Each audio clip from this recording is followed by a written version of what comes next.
Boomer! Sir, everybody! You guys know me? I'm Harry James. Next couple minutes, we will preview Oklahoma Baylor. That game is happening this weekend, and it will take place between the Sooners and the Baylor Bears in Waco.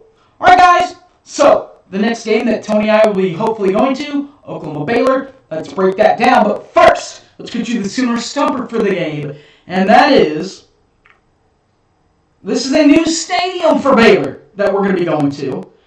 It opened in 2014. Who landed Baylor their first loss in that new stadium? First loss in the new stadium. That's your stumper. Here's your hint. 2014 season, that's the year that it opened. Didn't lose that one. In fact, it wasn't until November of 2015 that they lost. Who handed them their first loss in that brand new stadium on the Brazos? Break that down. Plus, we'll preview everything that you may need to know about Oklahoma Baylor coming up next. Boomer Sooner 1982. Don't go away!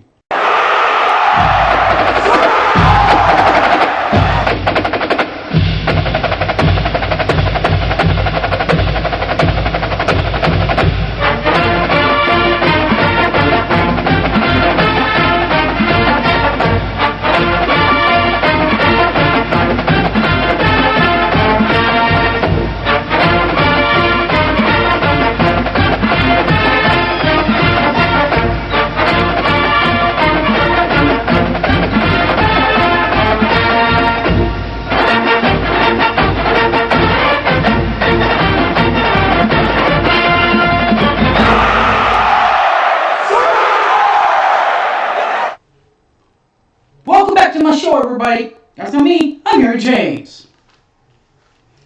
Now, first, the Sooner Stumper, the first team that beat Baylor in their new stadium on the Brazos, Boomer Sooner. Oklahoma did it in their championship November of 2015. Remember Baker Mayfield and those guys went tit for tat. Everything that Baylor had, Oklahoma had. Oklahoma ended up having 10 more points on the board, though. 44-34 during their November run of 2015. Of course, that propelled them to a national championship semifinal with Clemson in 15. The overall series history between these two clubs, the Sooners and the Bears, 28-3 in 31 games. That is a 90% winning percentage for Oklahoma. The last win for the Bears was that year that their new stadium opened in 2014, but the game happened in Norman. 48-14, the final in that one. Oklahoma did end up getting their revenge, though, the next year, as we know, but their last win in the series overall was last year, 27-14, in Aranda's first year as head coach for Baylor. Pre-game fun. This is where to go for the pre-game festivities. Doesn't happen this week. They'll be happening again one final time. Next week they'll happen in the home finale against Iowa State. Sports Animal, WWLS. They will be out on O'Connell's. Just across the street a little bit, you'll see Balfour Norman. That's where KREF is going to be. Toby, Chris, those guys. The franchise, Sam Mays and Chisholm Holland, they will be out just north of the football complex, the stadium. That's where they will be hooked up. You can remember that just a little bit easier by just saying the Palace. Party at the Palace area. You'll see him. The other mic's on, Sam. I'm pretty sure we'll be screaming his head off. You'll hear him from a mile away. And then after that, replacing the loud Sam Mays and the much more quieter Chisholm Holland will be Gabe, a.k.a. Gabriel Eichard, and Christopher Plank for the official OU football pregame show an hour and a half before the game starts. Speaking of the game, this game on the road, by the way, will be played November 13th, 2021. On the call for the Sooners, Tony Rowland. He's the football play-by-play man. He's also the basketball play-by-play man. And he's the baseball play-by-play man. So if you ever listen to any of the male sports for the Sooners on the radio, football, basketball, and baseball, you'll hear Toby. You can also hear Toby on the KREF radio station from 6 to 9, Monday through Friday. Also part of the KREF family, Teddy Lehman, color analyst for the Sooners. He does the color analyst for OU. And like I said, he's also on the KREF radio network from 3 to 6, Monday through Friday. And he does, outside of the KREF family, he also does a podcast, the Oklahoma Breakdown, with one Gabe Ariel, a.k.a. Gabe Eichard. Also, Gabe Eichard is one of the sideline analysts for the Sooners. Gives us an on-the-field representation. Not only does he give an on-the-field representation and does the Oklahoma Breakdown, but he also does his own radio show from 3 to 5 on Big 12 Today, XM Channel 375. Back to the KREF family, though, for Chris Plank. He's part of the KREF family from 9 to 11, Monday through Friday. And Chris is also the main sideline analyst for the Sooners and is also the host of a Fox Sports Radio national show from 10 to 1 on the weekends. Hats off to you, young man. Speaking of being a young man, Lincoln Riley is a young man and is the young man in charge of the Oklahoma Sooners. He's coaching 61 games overall for OU. Has with a 53-8 overall record, 87% winning clip, also 87% winning clip, and a 34-5 record. That's 39 overall games. That does include four of them now, conference championship game appearances and wins, but just 1 and 3 in the bowl system. Those 0-3, by the way, in the college football playoff era, 1-0 in regular bowl games, New Year's Six bowls, I should say. 8 Big 12 South Divisional titles. That's how many Oklahoma has won since 2000. Won them in 2000, 02, 03, 04, 06, 08, and 2010. 07, 08, and 2010. When they brought back the Big 12 championship, Oklahoma, of course, as we already know, won 4 straight, 17, 18, 19, and 20. Overall, that is 13 overall rings, baby. 13 rings. Let's recount them. 2000, 02, 04, 06, 07, 08, 10, 12, 15, 16, 17, 18, 19, and 20. The one in 2020 did not come easy, though.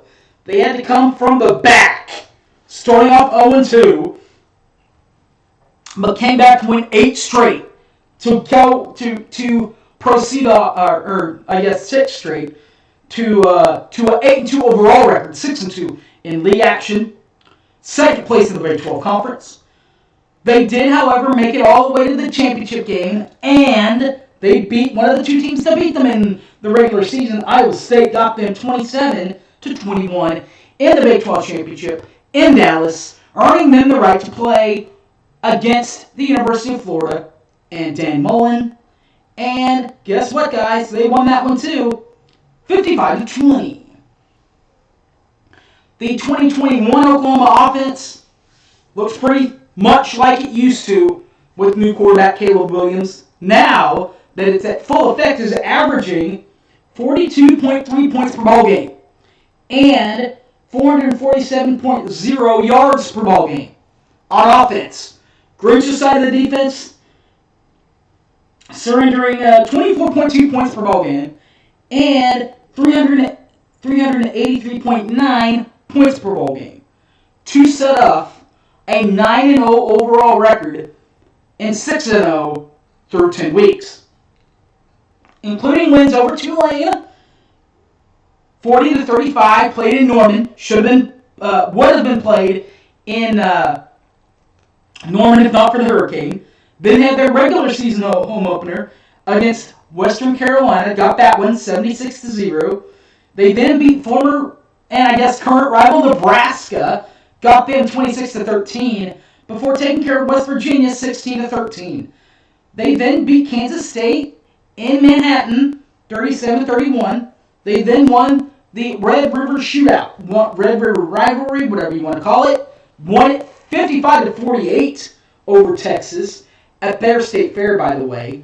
They then came home to face TCU, got that one win 52-31 before traveling to Kansas. At KU, won that one though just by 12, 35-23. They then came home to face Texas Tech and got that win 52-21.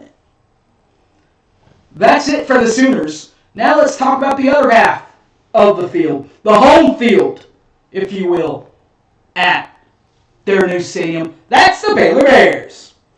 Their head coach, Dave Aranda, graduate of Cal Lutheran and the Kingsmen there in 1999, and was a student assistant in 2000 for Mike Leach. Presently, he only has the one job at Baylor. Got it last year in 2020, and this year, 2021, second year, still the head coach. 9-9 in 9-9. That's a 500 record for Aranda. Did not go to a bowl last year, though. They as far as Baylor, though, consistently win. 2018, they got a divisional title. Finished second in the league to play Oklahoma. Remember that one, the Jalen Hurts year. But didn't win the game, though.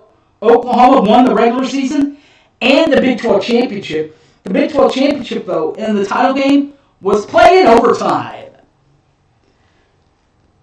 Other conference championship history, they got two more conference. They have two conference championships to their own merit.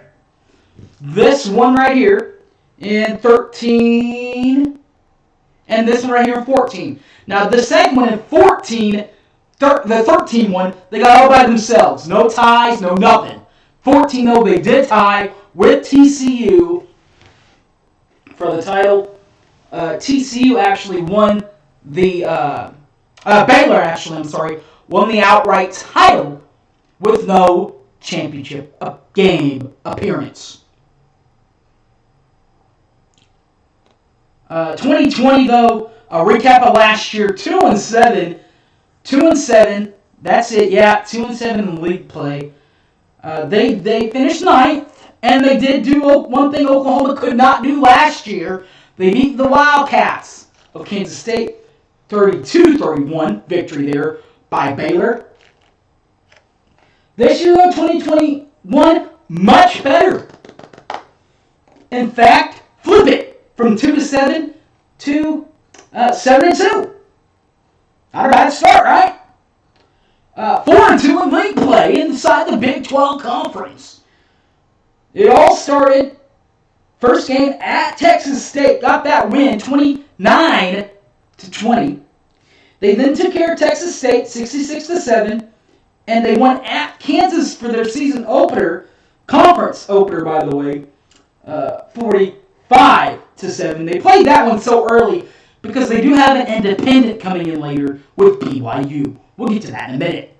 After Kansas, they came home and handed Iowa State their first conference loss, 31-29 by 2 points in Waco before heading onto the road at Oklahoma State. And our neighbors to our little neighbors to the north, our little brother, they did beat Baylor 24-14 in Super Stilly. They bounced back in Waco against West Virginia, 45-20, before jumping out of conference play, playing independent, and Brigham Young, and they beat down those Mormons. Got them pretty good, 38-24, before rival Texas. Oh yeah! They got big too, 31-24, before going up the road to Fort Worth, down the road, from here, TCU and Fort Worth, and losing it 30-28 in the Forts of Worth. And that's their last game they played, guys. There's no more games to review. First, so now let's overview the offense and what it looks like now that it's where Randall wants it. Averaging 38.3 points per ball game. And yards is at 461.3 yards per ball game. Now the defense, where Randall really likes to get his hands dirty and get his hands in the dirt, if you will, looking pretty good there too. Only surrendering 17.8 points per ball game and 320.7 yards per ball game for the Bears of Baylor. All right, guys, that'll wrap this thing up in a bow. You guys know me, I'm Harry James. You can catch this and all my other videos on the YouTube, Boomer Sooner 1982. Also, Facebook, Harry James Taylor, or on the Twitter, @ImanHarry. All right, guys, thanks for watching, and Boomer Sooner, everybody. I'm out of here. Peace!